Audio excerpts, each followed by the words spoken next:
Welcome to the Inspired Living with Autoimmunity podcast, the podcast for high achievers who want to stay sharp, focused, and full of energy despite their diagnosis. With your host, National Board Certified Functional Medicine Health Coach, Julie Michelson, where Julie helps you take your power back from autoimmunity. And now here's your host, Julie Michelson.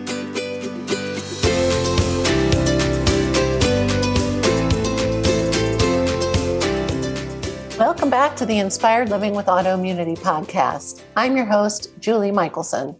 And today I'm joined by Amanda Nowosadzki, author of the Clean Southern Cuisine Cookbook and founder of the Clean Southern Cuisine blog. Today we're talking about clean Southern cooking and so much more that will serve you no matter your culinary heritage. Whether you're following an AIP, keto, gluten-free, or just plain mindful diet, Amanda shows us how to include treats and foods that bring us joy while fueling our health. Amanda, welcome to the podcast. Julie, thank you so much for having me. I'm so happy to be here with you today. I am thrilled. I love what you're doing, and you answer a protest I get all the time, which is, it's too hard or I miss. So I want to just jump right in because we were just chatting off mic and found out that we're kind of neighbors. And I was teasing that you're this lovely Southern belle living in Colorado, but you are also unique in, not everybody is cooking clean Southern cuisine. So how did you fall into this world? What motivated you to start finding a cleaner way to cook? Absolutely. It was really a happy accident. And it was about a decade ago. I was on the verge of a landmark birthday. And Julie, as silly as this now seems, I was going to be turning 30. And I thought, okay, I want to shed a few extra pounds. And the paleo diet was very in vogue then. That was really one of the premier diets at the time. So I'd heard quite a few friends talking about it. And I thought, okay, I'm going to try this paleo thing, right, to shed these few extra pounds. So I get on the paleo diet and my goal was to lose pounds, which I did. But what I didn't expect was that these health issues that I've been struggling with would just disappear. So a few weeks in, I had this major light bulb moment where I realized that the tendonitis that I'd been struggling with in my wrist for like a year and a half, it was unbearable, right? I couldn't chop. There were days I'd have to take off from work because I couldn't type. It was really extreme. So I'd been to a chiropractor. I'd been to, an orthopedic surgeon. I've been to everybody. And it just didn't feel like a pill or a cream was like this end all be all answer. I wasn't even 30, right? So I'm thinking, what the heck? I don't want to be on a pill or a cream for the rest of my life. Same with my IBS or irritable bowel syndrome, right? I was diagnosed with that. And I just always thought, okay, I kind of have this crazy stomach. It's something I'm going to have to live with. Well, lickety split, a few weeks into eating sort of the paleo diet where I'd removed gluten and dairy and grains and legumes. Wow, had this light bulb moment where I realized that all of those symptoms had subsided, and it really blew my mind. Being from South Louisiana, organic, whole food was really not a focus. Probably not easy to come by, let a focus, Yeah, it's not. It's not of great importance for many people there. Let's face it, right? What's of great importance is that the food is delicious and that it's a part of our heritage, right? There's really a huge aspect of culinary heritage there. I learned to make gumbo at my mom's hip at the age of probably 6. I probably learned how to make a roux, the base for a gumbo, right? So it's really this cultural and this culinary inheritance. How healthy it is, a little bit less important, right? So it was really, I'm on the verge of this birthday. I lose these pounds. I start realizing that I just have less inflammation in my body. I'd been paying a personal trainer an ungodly amount of money to work out for probably a year. And all of a sudden, when I had this light bulb moment, I realized, wait, all of my work is finally showing up because this inflammation is leaving me. And I was really able to narrow it down, Julie, to like the main culprit being gluten. Well, that made me pretty sad because I realized, well, there goes gumbo, there goes crawfish pie, there goes biscuits, there go all these things that are such a part of me and that I want to enjoy on a regular or at least an occasional basis, right? So, it really became a selfish quest, I guess I'd say, because I, Googled for gluten-free or paleo Southern recipes. They just didn't meet my standards. I love Not that. being from South Louisiana. So I really began to revamp some generations old family recipes, right? And then I began to create new ones because I wanted to eat them, right? I knew like, I don't want to live my life without these. And it wasn't until further in that somebody said to me, it was my sister-in-law who specializes in Hashimoto's thyroiditis, actually. Look at that. Yeah. She said to me, you know what, Amanda? I think I was waxing poetic about, I don't know, gluten-free gumbo and how it could be amazing and you could feed it to a Cajun and they'd never know the difference, which I actually did do that, by the way, in testing for my cookbook. And she said, Amanda, I think you need to write a cookbook. And it wasn't until that moment that I thought, like, you know what? There's a lot of other people out there who could probably use this as well. And that's what what really a contribution. Yeah. Yeah. Yeah. So that was the impetus for starting Clean Southern Cuisine, the cookbook, and, the blog by the same name, because, I guess it was my own mess that really fueled me to create these recipes that I could still enjoy, right? I wasn't willing to cut them out of my life completely. I knew that wouldn't be realistic. And it was really from that selfish place that I started to create them, but then very quickly became passionate and realized how many other people are suffering from an autoimmune disease, are, diabetic, have some sort of chronic issue that they're trying to manage, or maybe just wake up in the morning aching and don't realize why, right? Right. Yeah. I think that's normal. Yeah. And Julie, I think we do get to that place where we just begin to accept those things as normal, Well, which is why we're here, so that people won't do that. They'll say 100%. no. 100%. Yeah. And I think it's a ton about awareness, because if someone had spoken to me before that time that I had that light bulb moment, I would have thought they were crazy, or I would have just dismissed it because, my crazy stomach, my IBS was just a part of me. It was like, okay, you eat this food or this rich food, you know the consequences, right? Or your knees are a little achy when you wake up. Well, I mean, come on, I wasn't 30 yet. That's not normal, right? But again, we accept it. It wasn't for you. Yeah.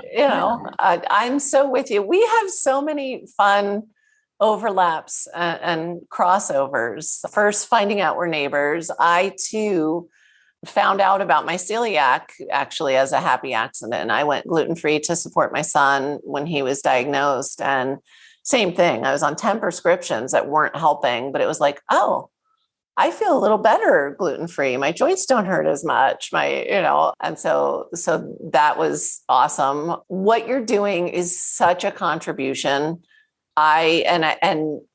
Your heritage is so richly steeped in food. But what I know from working with all the different clients I work with, really all over the world, all of our heritages are steeped in food. It is such a part of our families and our social circles, and it's just interwoven into our celebrations, everything. 100%. And I did not to the level of you. I should have you tweak some of my stuff. I grew up on the East Coast in a Jewish family. And I feel like almost all of those, well, at least here culturally, I feel like flour is a basis. Everybody has some kind of a dumpling or some soup with something in it. And for me, my shining glory, I loved that you were like, you could give it to a Cajun and they don't know. I made I think it was 2 years ago, I made matzo ball soup. I made grain-free paleo matzo ball soup and served it outside of my family, served it to friends who were also Jewish, so had grown up with it. They had no idea it was grain-free. The matzo balls were light and fluffy and delicious. I didn't come up with that recipe. I actually, there is an incredible paleo cook who you may or may not know or know of, who lives also is a neighbor of ours. And so she's Jewish and does a lot of Jewish recipes. And thank God, I'm like, yay. So it's such a contribution because we all do have these stories. And so I did grow up, my family was in the restaurant business, but I'm not a brilliant cook or chef, or I'm a recipe follower more than a recipe maker when I'm cooking for others. And when I cook for just us, I cook clean and easy. Yes. But I have spent over the past 15 years, we tweaking the family recipes, the noodle kugel, that, people are like, grain-free noodle kugel. Yeah, you can do it. Grain-free, dairy-free, you name it. And it's not taste-free. It's not flavor-free. Absolutely. And so, but I would say when you think Southern, people would say, well, no way, like, just don't even bother. So it is such a contribution. And I'm so excited to be able to share your cookbook with not only our listeners, but really with my clients that are Southern, and those recipes really speak to them. Thank you, Julie. And you're so right. I think everybody's connected to their culinary heritage. Yes. And I think the other thing is, many of us travel places and have like this unforgettable meal, right? Yes. And a lot of people have traveled to New Orleans or to the Louisiana Gulf Coast, and they've had this thing that they want to talk to me about when they find out I'm from there, right? So I find that, there's such a connection that makes that cuisine, the Cajun and the Creole cuisine, especially that influence on Southern food, known the world over. And so I've realized that, not only Southerners have been interested in this, but so many other people who just have either had a quick brush with New Orleans or with Louisiana cuisine, or who've gone there for an extended period of time, or who know somebody, that are from the area and make this one thing they just can't get enough of. So thank you. Thank you. Thank you. Really. It's so exciting. And I love, so when I went gluten-free, I say 15 years ago, I'm thinking about how old my son is. It was probably longer than that. It's again, options, there weren't great cookbooks and there weren't great products, and I don't want to jump ahead, but there weren't great flour alternatives. It was a struggle, and it was very easy actually for me to then go paleo, because it was like, well, the other stuff didn't taste good anyway. So just avoiding it. But I want to circle back to this idea of clean, right? Because if I could tell you how many times people show up and my first meeting with them, they'll say, I eat clean. What does that mean to you? Tell me about it, and I'm like, oh boy, we have very different definitions of clean. So when you say clean Southern cuisine, what are you bringing to us? What are your criteria for clean?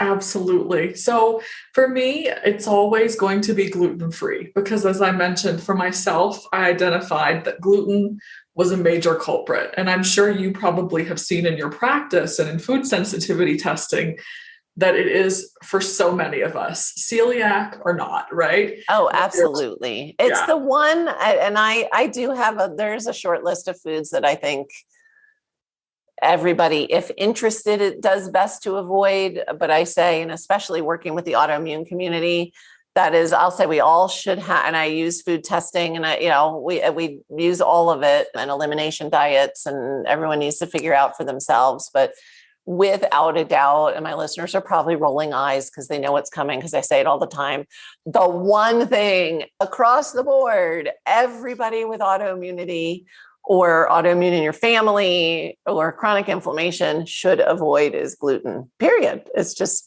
simple. It's the sad truth, but it's made less sad by, people like myself and yourself who Yes. really strive to find or to create things that, you don't know the difference. It's actually so delicious. You don't miss it. That is possible. If anybody's listening and is thinking like, that's just not possible. It is, I promise. I had a very healthy dose of Southern skepticism about gluten-free before I actually came to it and realized it. But for me, clean Southern cuisine, and clean is going to be free of gluten and free of other inflammatory ingredients whenever possible. We're going to try to go non-GMO. We're going to try to do organic whenever possible.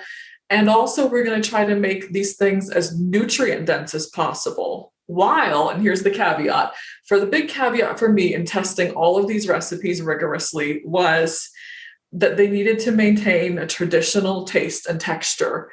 And I mentioned feeding my gluten-free gumbo to a Cajun neighbor, which was actually You had to be hilarious. nervous. It was a good test, and so, I got his honest reaction, and he was, he just thought, well, this is great gumbo. This tastes like your mom's gumbo, right? Which is the recipe I modified from, but he never would have known. And those That's moments are the ones that are like a triumph for, anybody who's a recipe writer, but also what can show the listeners and demonstrate to the listeners that it's not hopeless. You're not going to feel deprived and like you're never satiated. There's actually a ton of hope when you find the right resources. So that's clean for me. I love that. And there is a ton of hope, which is why the podcast is Inspired Living. I mean, I just love, and I love so I have to say, as somebody who's not a Southerner, I smiled on the inside when you said nutrient dense, because that's another thing I don't necessarily think of when I think of Southern cuisine. So I love that you're bringing that in. So you're not just avoiding, which is all about how to optimize health, people. It's not all about avoiding the bad stuff. It's also about making sure we're getting the good stuff. Absolutely. It's focusing on these ingredients that we really learn about as we start to experiment with them. Or I've got a quick start guide in the beginning of the cookbook that really goes through pantry items and refrigerator items. And then I try to educate you a little bit throughout on what each brings to the table. For instance, there's a cookie in my book, and it's called I Dream of Chocolate Cookies, because Julie, I do dream of chocolate, if I'm being honest. So those particular cookies use a raw cacao powder versus a regular cocoa powder, right? And as you know, and maybe as some people know, but some people don't, a lot of those nutrients in cocoa powder that you put in brownies or baked goods are completely roasted out of it. Whereas if you're enjoying raw cacao powder, well, then you're getting a ton of magnesium and you're getting all of these phenomenal nutrients from it that you would not get otherwise, right? So I figured, hey, if it's easy to layer in a little nutrition and we can still maintain that great, traditional taste and texture, we can still feed it to our, American standard diet friends, etc. Well, then why the heck wouldn't we, right? I love that. And I love that you said, feeding it to our sad friends. You didn't say it, I'll say it. I joke, like that's my test. That's exactly how I test stuff is. I mean, my house is the hub for my friend group. And this particular friend group, they don't all eat as clean. There's kind of a variety. And some like terrible. I mean, really bad. And so I like to host, and because I like to be in charge of the food, and that's exactly how I test it. And I will, before I hand it off to a client or somebody, I'll be like, no, I know, that plate was empty at the party. So I know, anybody would like this. And that's the key. It shouldn't be, I'm guilty of, I've been grain-free so long. I didn't have crackers. And I wasn't somebody, I honestly, it's what you get used to, as well. So I wasn't someone who missed bread or crack. I wasn't trying all the bad things that are out there that they sell that taste like cardboard because I just didn't care. I was happy with my protein, fat, and veggies. But And I just lost my train of thought as to where I was going with that. Wow. No worries at all. Gone. It happens. So gone. Anyway, so I want to ask you this because a lot of our listeners are possibly, doing an AIP elimination, or everybody has kind of a different level of what works for them. I tell people all the time, once we go through, when I'm working with somebody one-on-one and we, do their food sensitivity and we do their elimination phase, I'm an AIP coach. I don't put everybody through AIP. We individualize everything we do. But I always say the best option is the most varied diet that suits your body. Mine is really restrictive. And so I would say, and that usually is my answer, I would hope you could eat more foods than I can and feel well, like really. And so, not everybody's fully grain-free. Dairy is another one. And we grew up, my family was in the dairy business, but it's pretty inflammatory for everybody. But so if somebody is beyond gluten-free, is my long-winded way of asking, will they be able to find recipes in the cookbook or ideas that they can use? They will, Julie. The cookbook is not, other than being gluten-free, there's nothing else across the board that applies. In other words, the rest of it is not all AIP or keto or dairy-free, but most of the recipes have modifications, right? Awesome. Some of them are going to be all of that. Some of them are going to be keto, AIP, et cetera, appropriate for almost anybody. Others are really going to have special modifications, like if you enjoy and have raw dairy in your life, you have the option to add some cheese to this biscuit, some raw cheddar to this biscuit, okay? Or, to you just made my mouth water a little bit. Biscuits. I mean, you called it earlier with the flour and with the bread.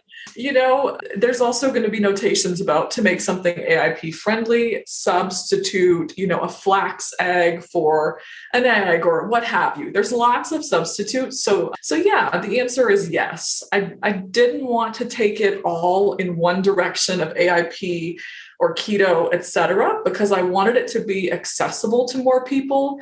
And, you just mentioned AIP elimination. Hopefully the goal is, I'm sure in your practice and for most people, is not to stay in that AIP elimination phase, because that would be tough, right?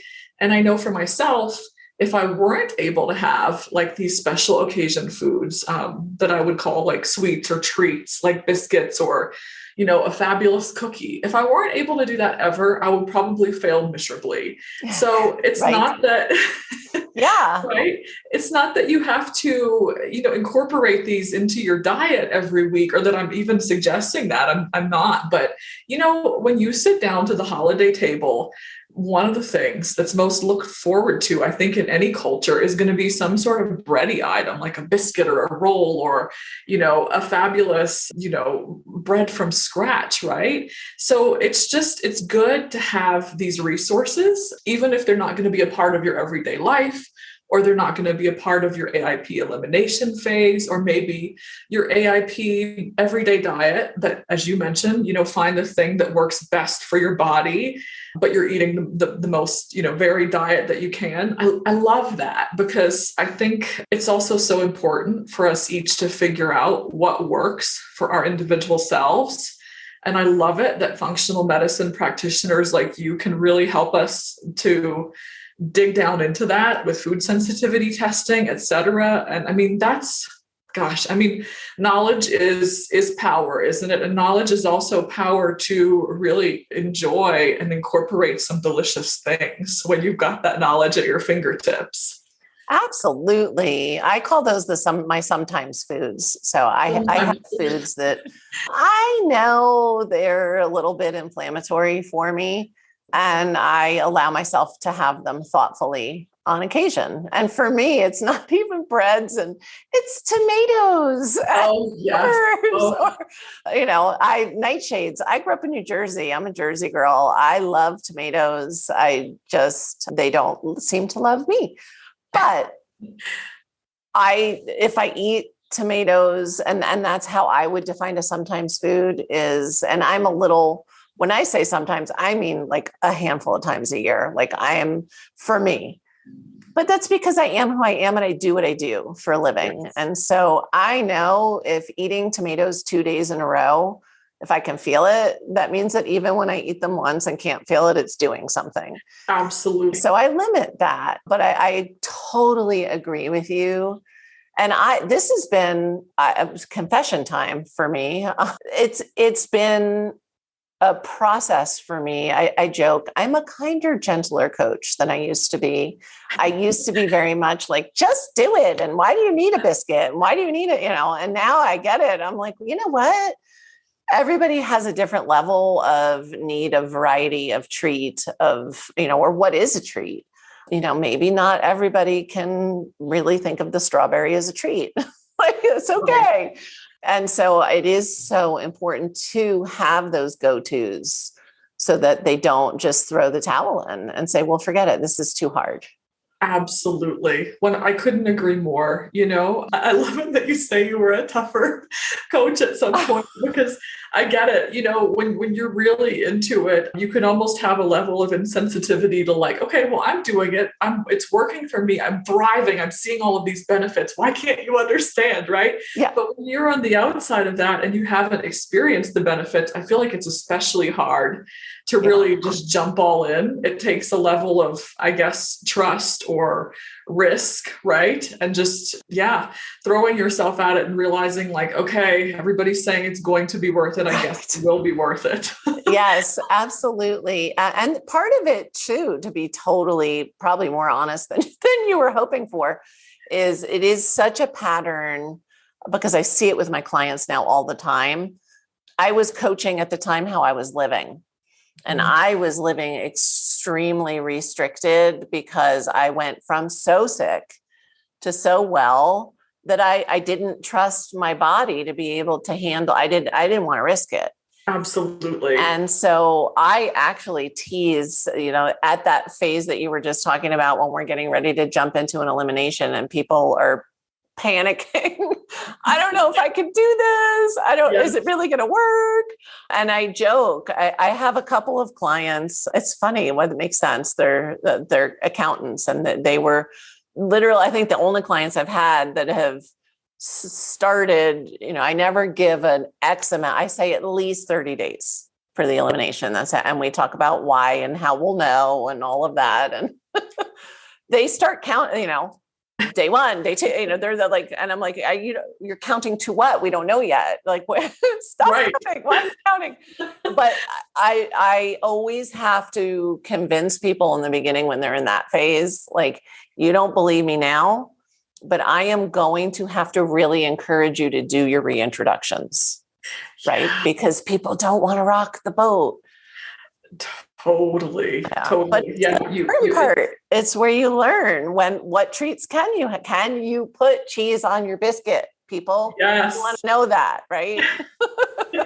Exactly. Can you? Yeah, I know, because that elimination phase is powerful. And then the reintroduction phase is also powerful, right? For the reasons you just mentioned. And it's those light bulb moments where when you eliminate and you just suddenly start noticing a symptom or two that's no longer there, or you just feel so much dang better overall. I get it. If you've tried that, you sometimes get to that point where you're like, it is not worth it. Yeah. And you can decide for you whether it's never or whether it's, you said like your sometimes foods a few times a year. I've got those as well. And I love the sometimes food term. Yes. I think that's great. We have a never ever, and this one's in, and this is sometimes, just sometimes. Exactly. Yeah. So we danced around the flour topic. Let's talk flour. I have never talked flour on the podcast so far. Yeah. And I dangerous territory. Personal experience. It is. People are funny about flour. So I agree that this transition away from wheat flour is like this big, ugly, hairy, scary thing for people. And nothing's ever going to taste right again, or texture is a big deal. Yes. So Educate us. Yeah, totally. So as you mentioned, a couple years back, even gluten-free flours and one-to-one alternatives, they just sucked. Let's be blunt, right? They did. Until more recently, it just wasn't worth it. But what I wanted to do was to create a one-to-one substitute that didn't have to be store-bought, A, for cost, and B, just so we have control over the ingredients. Because as you and I were just talking about, some people may be able to tolerate certain ingredients or may be able to tolerate some sort of binder or gum. For others, that's going to be off limits completely, right? So this really kind of gives you the control over the ingredients. And that is actually available free on my website. I'm sure we can link it in show notes or something. It is going to absolutely be linked in the show notes. This is Amanda's beautiful gift to everybody listening. Oh, thank you. Well, and again, this won't be for those AIP elimination times Sure. or, maybe your everyday AIP. This will be for those special occasions. So if you're thinking like, oh my gosh, I'm never going to eat my grandma's chocolate cake recipe again. Okay. Well, this is where we get to debunk that. And this is where you can get my one-to-one flour guide, as well as a quick start guide that just talks to you about binders and helps you to rework that recipe so that it really has a similar taste and texture, or the very same as the original, right? That nostalgia or that connection that comes with it. And that gift also includes a few of my favorite recipes. One of them is a biscuit that can be made completely without any dairy, no butter, no milk. It's even egg-free. So I know eggs can be a big trigger for a lot of people, and a lot of gluten-free biscuits and breads, well, they involve eggs, right? Because they're missing other things. But these biscuits are the ones that you could literally bring. Julie, you could serve them to your group of friends. That's everything. Yeah, it fits every category, vegan, sad, et cetera, et cetera. So that's included in the gift as well. I really wanted people to have a go-to. Let's say you're going to a social gathering, you have special dietary needs. Other people there might have different ones. This is kind of that thing you can bring and everybody's going to be happy. I've tested it at several holiday gatherings, so I could vouch for that. Amazing. Yeah. Fantastic. But it is true that flour is a big one, right? And I think it's important to note, like you said, you've never discussed flour on this podcast before. It's probably because you don't go out and encourage, your clients to make it a huge part of their regular consumption, right? That's true. And I love that you brought that up, because even people that are doing an AIP elimination, you can make AIP compliant, elimination phase compliant baked goods. Yes. You still shouldn't be eating them every day. Like, absolutely. That's still a treat, and that's hard for people to wrap their head around. We need to redefine treats, I think, as adults, and it's certainly it's a process, right? As we grow and learn and realize what our bodies really need. And like you said, what you're doing is allowing people to have that treat, have that connection, have those memories. Your baby is going to have those memories of the yummies around the table, right? But they're going to be a much healthier option. Absolutely. Yeah. Well, they'll be less, inflammatory. They'll hopefully be more nutrient dense, et cetera. Right. If we're going to have it, if we know better, we can do better. Right. Absolutely. So if we're able to get educated on some of these ingredients, it might not be the perfect thing that we eat all the time, to your point, but is it something we can enjoy on occasion? Absolutely. So I love it. And I love that you take it down to the gums. That may sound weird to people. We're not talking about dentistry here. Yes. Because I do extensive food sensitivity panels with all of my clients. Yes. I have been truly amazed at how many are highly sensitive to some of those gums. 100%. And we're talking about guar gum, xanthan gum. If people are like, what the heck are they even talking about? Exactly. There's a variety of them, and they're commonly added. If you go buy a jug of milk, there aren't any gums added, right? Cow's milk. But if you go buy almond milk, there very well may be, or coconut milk, or whatever other alternative you might be looking for. And so getting to see those test results in front of me all the time with like, oh, and watch for this and watch for that. I love that you really get down to that level, because that's the detail. Like you've blown my mind where somebody gets lost, right? It's like, okay, well, it's hitting all these other things, but then it's got, oh shoot, I can't have xanthan gum. Yep. Yeah.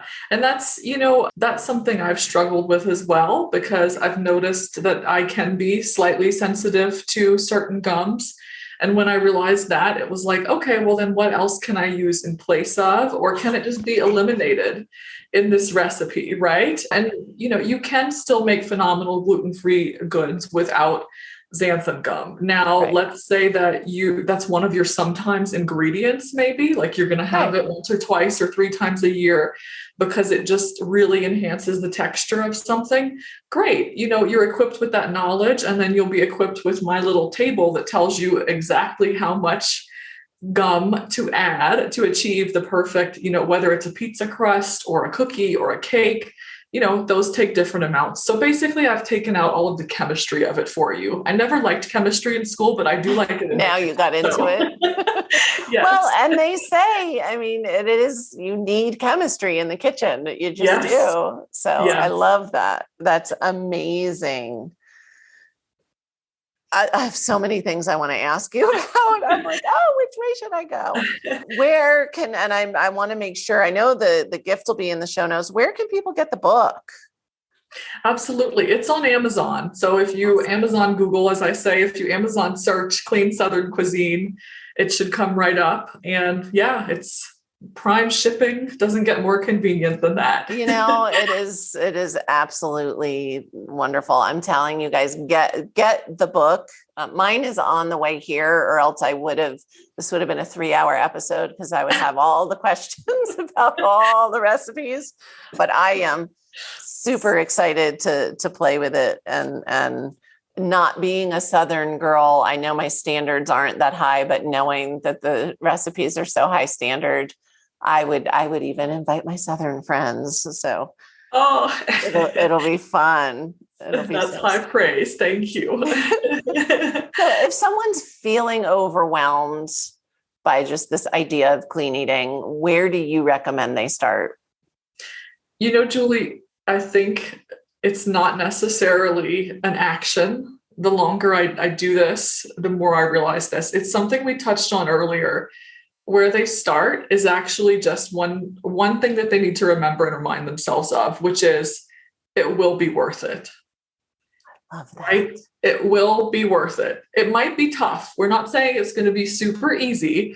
There may be a learning curve. In fact, there probably will be a learning curve for most people, but it will be worth it. And that's, I think, what we all have to start at, just to realize, like, dang it, I am going to have to clean out my pantry. I remember my resistance, when I decided to start the paleo diet before my 30th birthday. It was like, I don't want to waste all of these ingredients, the sugar, etc. There was really this hesitancy around it for me.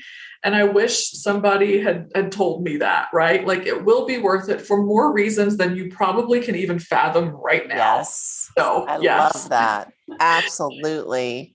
And I love that's been another evolution in my coaching, as we always would work with mindset. Now it's like mindset first. Like we need to get in the right place and approach it as, I know you were going paleo, probably thinking short term in your mind to, lose weight. But we're talking about, yes, it takes time, it takes energy, it's a process, but it's your life. So that's worth it.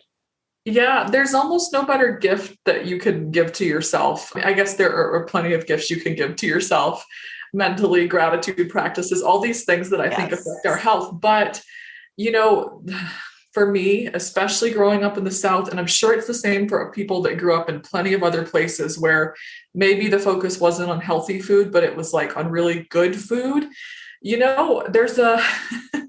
There's this thing, you just have to realize that eventually it will be worth it, and you'll get over that skepticism, like eventually you'll be able to leave that behind, because you'll see that there can be a balance and that it will be absolutely worth your time. And it'll be just one of the best things you could do for yourself and I think the magic lies in the things that you didn't expect. Like for me, the magic actually wasn't in the weight loss that I started the diet for. It was that my wrists didn't ache constantly anymore. And I wasn't having all of these digestive symptoms. And then I realized, oh my gosh, like my ankles and knees don't hurt when I wake up anymore, right?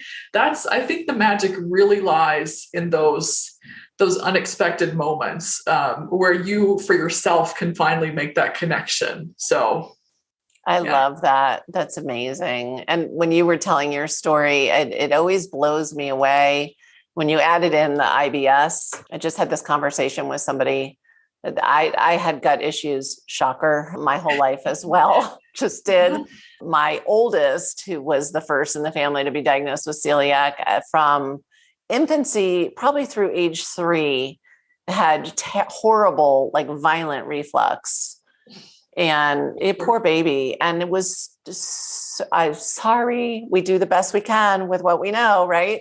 Absolutely. So medicated. He had so many specialists and was, poor thing, get so over medicated to try to get him to keep food down. Nobody ever asked me when he was an infant and I was nursing what I was eating. And when he was a toddler, nobody asked what he was eating. When, I'm guessing when you had IBS, nobody thought to ask you, like, could it be food related? Have you ever tried X, Y, Z?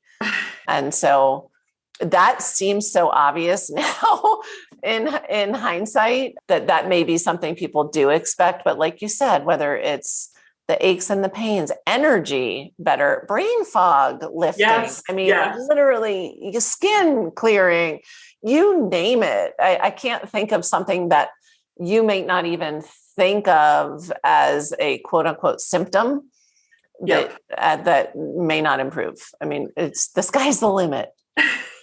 It's true. And, I remember my sister-in-law who'd been onto the paleo diet circuit for a while telling me before I started, you should write down your symptoms. And I literally thought, Julie, I was like, what is she talking symptoms? I don't have any symptoms. I'm not sick. Well, you are. You just don't realize it, right? You just normalize it. Yeah, this is my normal. This is like what happens to me when I eat this food, or this is just the way I feel. You've just learned to live with it, which is so sad. So, and you touched on something with the IBS piece, and I think a lot of us, and I don't know if you're included, kind of believe that's somewhat of a blanket term. Of course. Given, but it's it's the fibromyalgia of the gut. Absolutely.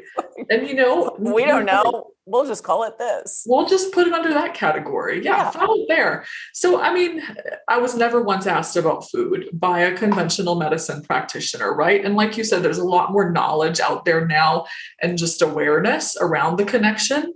But I think that's where the beauty of functional medicine comes in as well. And I'm not knocking conventional medicine because it saved my life. And right. I say that all the time. I'm like, God forbid I need emergency surgery. I am going to a Western trained surgeon, period. Like I am not going 100%. For acupuncture. Yeah. Or to my functional medicine physician. Absolutely. I had appendicitis last year, and I found myself just so utterly grateful for the people that were able to take my appendix out and, literally prevent me from losing my life. Right. The other side of it is those people, and it's not their fault, just don't have the resources, the time, the system is not set up in a way. The training that allows them to do what you do and to dig into the food aspect of it, the food sensitivities, which are so gravely important. And I think the longer I do this, the more I realize that, so I've really benefited from both sides, from conventional and from functional. So absolutely. Yeah. I tend to think of traditional allopathic Western medicine as it is exactly what it was originally designed for, acute care medicine. And they're not there yet to get under that diagnosis and figure out what's causing the problem to begin with, right? It's diagnose and treat the symptom. And so I'm with you. I look forward to the day when it's just medicine when the two come together, but hitting on things like, food and nutrition and movement and sleep and toxins and, all the goodies, stress management.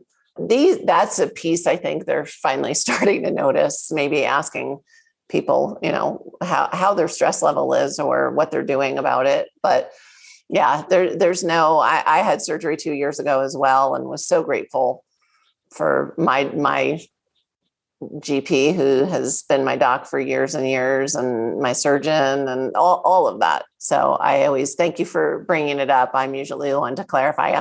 There's no good, bad, right, wrong. Yeah. But for anything chronic, it's just ask the question, why? Yes. And follow that road. Like, see where you go. Yes. Yeah.